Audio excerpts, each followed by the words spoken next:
လာပါရှင်ဒီမှာပေါ့နော်ပြောထားရဲ့ချီထောက်ကျဲအောင်ဘယ်လိုလုပ်လဲမမဆိုလို့ဟုတ်ကဲ့ပါချောက်ကျဲဘယ်လိုလုပ်လဲဆိုပေါ့နော်โอเคအခုကဒီ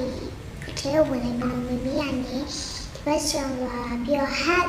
head and body ဆိုရဲနေရာကိုတွားပါနော်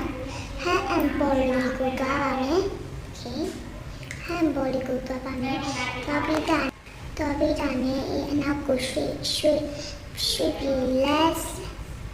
left and right leg ဆိုရဲနေရာရှိရပေါ့နော်အဲ့ကိုတွားပါမယ်โอเคနေလိုက်ပါမယ်ပထမပေါ်နော်ဒီခြေထောက်လေးရှိတယ်ဒီခြေထောက်လေးရှိပေါ်နော်ပထမကျတော့ဒီခြေထောက်လေးရှိပါတယ်โอเค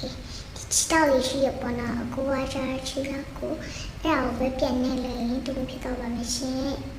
ပြန်နဲ့ထပ်ပြီးပြန်လုပ်လိုက်ပါနော်နောက်တစ်ဖက်ကိုလည်းအဲ့ဆိုရင်တော့ခြေထောက်ကျဲပြီးသားဖြစ်တော့ပါမယ်နော်အားလုံးပဲပပိုင်ပါကြည့်ပြရတဲ့ကျေးဇူးတင်ပါတယ်ရှင်See you.